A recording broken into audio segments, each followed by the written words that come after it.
नमस्कार दोस्तों, आपका स्वागत है आपके अपने YouTube चैनल पवार की वीडियोस में। एक बार हम फिर हाजिर हैं आपके लिए एक नई जानकारी के साथ और एक नई इन्फॉर्मेशन के साथ। तो दोस्तों, आज जो जानकारी लेकर आए हैं वह जानकारी है राज्य शिक्षा केंद्र, राज्य शिक्षा RSK के तहत जानकारी। इसमें क्या जानकारी है दोस्तों, तो हम आपको बताते हैं। इसमें बीएड से रिलेटेड जानकारी है, बीएड काउंसलिंग, एमएड काउंसलिंग और डीएड काउंसलिंग, यानी गवर्नमेंट कॉलेजों में इन तीनों कोर्सों से रिलेटेड जानकारी लेकर आए। आप कैसे एडमिशन ले पाएंगे, कैसे काउंसलिंग में भाग ले पाएंगे, इससे रिलेटेड सारी जानकारी दोस्तों हम आपको इस वीडियो में कवर करेंगे। तो अभी तक कि आपने हमारे यूट्यूब चैनल पवार के वीडियोस को सब्सक्राइब नहीं किया है तो ऐसी ही महत्वपूर्ण या गवर्नमेंट जॉब से रिलेटेड जानकारी पाने के लिए जल्दी से चैनल को सब्सक्राइब कर लीजिए और पास में बने बेल आइकन को भी प्रेस कर दीजिए, जिससे आपको बेनिफिट यह होगा कि आने वाले वीडियो का नोटिफिकेशन आपको सबसे पहले मिल पाए। तो चैनल को जल्दी से सब्सक्राइब कर लीजिए। चलिए दोस्तों, हम आपको बता रहे हैं कि राज्य शिक्षा केंद्र यानी मध्य प्रदेश सरकार का राज्य शिक्षा केंद्र है जो गवर्नमेंट काउंसलिंग करवाता है, यानी गवर्नमेंट कोर्स करवाता है, उनकी काउंसलिंग करवाता है, उससे रिलेटेड जानकारी।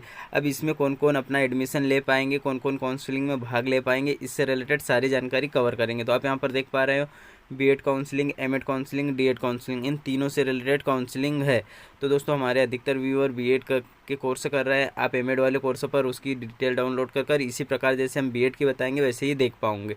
तो चलिए हम बीएड वाले ऑप्शन पर ओके करते हैं, काउंसलिंग वाले, और इसके नेक्स्ट पेज पर पहुंचते हैं, वहां से इसकी जानकारी लेते हैं। हमने जैसे ही बीएड काउंसलिंग वाले पर ओके किया है, प्रोसेस हो रहा है और नेक्स्ट पेज पर पहुंच रहा है, फिर हम वहां पर आपको पूरी जानकारी प्रोवाइड करवाएंगे। तब तक कि जल्दी से चैनल को सब्सक्राइब कर लीजिए। तो दोस्तों, जैसा कि आप देख पा रहे हैं, हम इसके सेकंड पेज पर आ चुके हैं। आप यहाँ पर देख पा रहे होंगे first round BEd 2022-23 rule book admission 2022-23 प्रवेश के लिए नियम पुस्तिका आप यहाँ पर देख पाए होंगे। और यहाँ पर कुछ दिया गया है काउंसलिंग गतिविधियाँ, तो यहाँ पर आप उससे रिलेटेड डेट देख सकते हो। काउंसलिंग कब से स्टार्ट हो गई है तो आप यहाँ पर देख पा रहे हो। रजिस्ट्रेशन फॉर्म पोर्टल 20 मई और 27 मई तक की इसकी डेट है, यानी 20 मई से स्टार्ट हो चुकी है और 27 मई इसकी लास्ट डेट है काउंसलिंग की। यहाँ पर ओके करके आप इसका फॉर्म भर सकते हो। काउंसलिंग का यहाँ पर दिखा नहीं रहा, हो सकता है फॉर्म के अंदर हो, क्योंकि यहाँ काउंसलिंग कौन से कॉलेज ये करना है वह दिखा नहीं रहा। इसी प्रकार यहाँ पर हमने आपको यह बीएड से रिलेटेड ये जानकारी दिखा दी।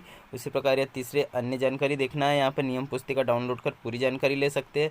समय सारणी और इनमें अभी ब्लैंक है, तो आप इसकी रूल बुक डाउनलोड करेंगे तो यहाँ से पूरी जानकारी मिल जाएंगी। तो रूल बुक यहाँ पर ओके करके आप डाउनलोड कर सकते हैं नियम पुस्तिका। और ऑनलाइन प्रवेश प्रक्रिया 22-23 के संबंध में यहाँ से, यानी ऑनलाइन में क्या क्या करना है, क्या क्या करना है, उसकी रूल बुक यहाँ से डाउनलोड कर सकते हैं। और यह बीएड में प्रवेश हेतु कौन कौन एडमिशन ले सकता है, क्या इसका क्राइटेरिया रहेगा, इससे रिलेटेड जानकारी आप यहाँ से ले पाएंगे। तो चलिए नियम पुस्तिका पर ओके करते हैं और इसकी पीडीएफ डाउनलोड करके जानकारी लेते हैं। जैसे कि दोस्तों आप देख पा रहे हो, रूल बुक डाउनलोड हो चुकी है। यहाँ पर आप पढ़ पा रहे हो राज्य शिक्षा केंद्र RSK, इसकी मेन ऑफिशियल rsk.com से आप इस पर आ सकते हैं। और यहाँ पर आप देख पा रहे हो, यहाँ पर आप पढ़ पा रहे हो शासकीय शिक्षा महाविद्यालय में 50% सीट विभागीय और शेष 50% गैर विभागीय अभ्यर्थियों के प्रवेश के लिए प्रदान की जाएंगी। अतः इन महाविद्यालयों में निम्नानुसार बीएड पाठ्यक्रम में प्रवेश प्रदान किए जाएंगे। तो यहाँ पर आप देख पा रहे हो गवर्नमेंट शासकीय विद्यालय में आपको बीएड के एडमिशन प्रदान किए जाएंगे। यहाँ पर आप पढ़ पा रहे हो, यहाँ से आप ये लाइन पढ़िए, शासकीय प्रगत शैक्षिक अध्ययन संस्थान शिक्षक शिक्षा महाविद्यालय तथा राज्य विज्ञान संस्थान में संचालित बीएड एवं बीएड विज्ञान पाठ्यक्रम हेतु प्रवेश नियम जारी किए गए हैं, यानी इसमें आपके लिए प्रवेश हेतु नियम जारी किए गए। नियम में क्या है, 50% सीट पर विभागीय एवं शेष 50% सीट पर गैर विभागीय अभ्यर्थियों को प्रवेश प्रदान किए जाएंगे, यहाँ पर उनको एडमिशन दिया जाएगा।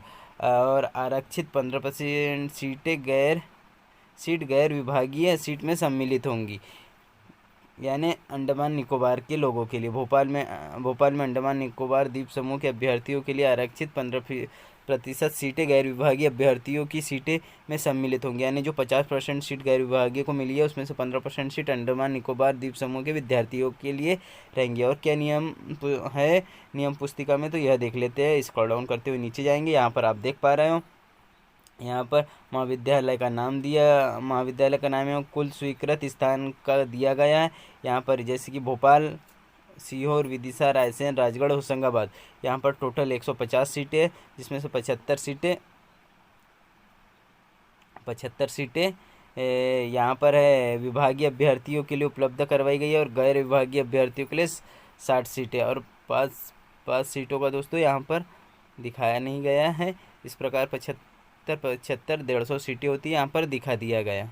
चलिए नीचे आते हैं स्क्रॉल डाउन करते हुए, और यहाँ पर अगले विद्यालय की जानकारी लेते हैं। शासकीय अध्यापक शिक्षा महाविद्यालय खंडवा, यहाँ पर आप देख पा रहे हो, यहाँ खंडवा के लिए है, तो इसमें 75 सीटें विभागीय के लिए और 75 सीटें गैर विभागीय के लिए। फिर शासकीय अध्यापक शिक्षा महाविद्यालय देवास में दोस्तों 75 सीटें विभागीय अभ्यर्थियों के लिए और 75 सीटें गैर विभागीय अभ्यर्थियों के लिए। इसमें यह जिले आ रहा है दोस्तों, आप यहाँ पर जिलों के भी नाम देख सकते हो। फिर शासकीय अध्यापक शिक्षा महाविद्यालय छतरपुर, इसमें 75 और इसमें 75। इस प्रकार दोस्तों आप यहाँ पर पूरी जगह की सीट देख पाओगे। और यहाँ पर आप प्रगत शैक्षिक अध्ययन संस्थान AIASE जबलपुर 215 सीटें रहेंगी दोस्तों। इसमें टोटल 215 सीटें है, जिसमें 107 सीटें विभागीय के लिए और 108 सीटें गैर विभागीय के लिए, जिसमें यह जिले आने वाले। तो आप यहाँ पर यह जिले आने वाले हैं, आपने देख लिया। उसके बाद स्क्रॉल डाउन करते हुए नीचे आएंगे, और यहाँ पर आप देख पा रहे हो इसी प्रकार बहुत सारी जगहों के सीटें दिए गए हैं। उसके बाद एक नियम दिया गया है कि राज्य विज्ञान शिक्षा संस्थान बीएड विज्ञान मध्य प्रदेश के समस्त जिले, यहाँ पर समस्त जिले वाले आप फॉर्म अप्लाई कर सकते हैं, जिसमें 50 सीटें विभागीय के लिए और 50 सीटें गैर विभागीय के लिए होने वाली है। यहाँ पर आप एक यह पढ़ पाओगे, लाइन दी गई है, महाविद्यालय में बीएड पाठ्यक्रम में प्रवेश शासकीय सेवारत सभी संवर्ग के शिक्षक व्याख्याता प्राप्त पात्र होंगे। यानी दोस्तों इसमें जो सेवारत शासकीय संवर्ग के शिक्षक हैं वह सभी पात्र होंगे। जिलेवार आवंटित स्थान रिक्त रहने की स्थिति में संबंधित महाविद्यालय के क्षेत्र अंतर्गत अन्य जिले के पात्र अभ्यर्थी को प्रवेश दिया जा सकेगा। विभागीय अभ्यर्थियों की उपलब्धता न होने पर गैर विभागीय विद्यार्थियों को सीट आवंटित की जाएंगी। प्रत्येक स्थिति में महाविद्यालय में उपलब्ध सभी स्थानों पर प्रवेश प्रदान किया जाएगा। तो जैसे कि आप यहाँ पर पढ़ पा रहे हो, अगर विभागीय विद्यार्थी नहीं मिलता है इनको बीएड वाला, तो गैर विभागीय विद्यार्थियों को यह सीट प्रोवाइड करवा दी जाएंगी, यानी उनके इसमें यह सीट काउंट हो जाएंगी। अब इसमें क्या दिया गया, ये नेक्स्ट नियम, विभागीय अभ्यर्थियों के लिए बीएड पाठ्यक्रम का सत्र प्रारंभ होने के वर्ष 1 जुलाई से अधिकतम 50 वर्ष तथा उससे कम होना चाहिए, यानी वह अभ्यर्थी 50 वर्ष से कम होना चाहिए 1 जुलाई तक के। उसके बाद यहाँ पर अगला नियम दिया गया है, गैर विभागीय अभ्यर्थियों के लिए दिया गया है यह नियम, आप पढ़ सकते हो। तो इसमें जो अपनी गवर्नमेंट पोस्ट पे नहीं है, विभाग का व्यक्ति नहीं है, उनके लिए क्या दिया गया है, शासकीय विद्यालय में प्रवेश हेतु मध्य प्रदेश का मूल निवासी अभ्यर्थी ही पात्र होगा। यानी यह फॉर्म मात्र मध्य प्रदेश का व्यक्ति ही भर पाएंगा, दूसरे अदर स्टेट का शासकीय कॉलेज में एडमिशन नहीं ले पाएंगा। यानी शासकीय कॉलेज में एडमिशन लेने के लिए आपको मध्य प्रदेश का मूल निवासी होना आवश्यक है। गैर विभागीय अभ्यर्थी प्रदेश के किसी भी महाविद्यालय में प्रवेश लेने हेतु स्वतंत्र रहेंगे। इस हेतु प्रवेश प्रक्रिया में अभ्यर्थियों को महाविद्यालय का चयन एवं प्राथमिकता निर्धारित करना होगा। यानी दोस्तों आप कोई भी विद्यालय में अपना एडमिशन ले सकते हो, इसलिए आपको अपनी इच्छा अनुसार कॉलेज की काउंसलिंग में अपनी कॉलेज की पोजीशन भरना होगा, उस प्रकार आपको एडमिशन मिल पाएगा। और राज्य विज्ञान शिक्षा संस्थान जबलपुर बीएड में प्रवेश हेतु केवल विज्ञान स्नातक अभ्यर्थी ही पात्र होंगे। यानी जो जबलपुर का कॉलेज है वहाँ विज्ञान स्नातक अभ्यर्थी ही पात्र होंगे। तो आपको हमने पूरे नियम बता दिए, आप भी यह नियम पढ़ सकते हो कि आपको 50% लगने वाला, कम से कम आपके पास 50% पास होना चाहिए, 55% अंकों के साथ अन्य समकक्ष आवेदक बीएड में प्रवेश के लिए पात्र होंगे। अनुसूचित जनजाति ओबीसी के लिए न्यूनतम 5% की छूट होंगी, यह आप देख पा रहे हो। और भी आप यह पूरे नियम पढ़ना चाहते हो तो आप हमसे इंस्टाग्राम पर जुड़ सकते हो, हम आपको PDF प्रोवाइड करवा देंगे। हमने आपको बता दिया है कि RSK वाली ऑफिशियल साइट पर जाकर आप यह नोटिफिकेशन पूरा डाउनलोड करके पूरा रीड कर सकते हो। इस प्रकार यहाँ पर आप देख पा रहे हो किस प्रकार यहाँ आरक्षण दिया जाने वाला, कितने % किस कैटेगरी के लिए है।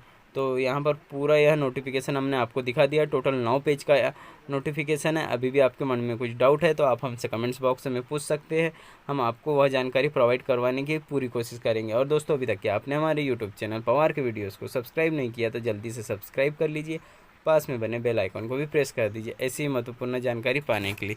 सो थैंक यू दोस्तों।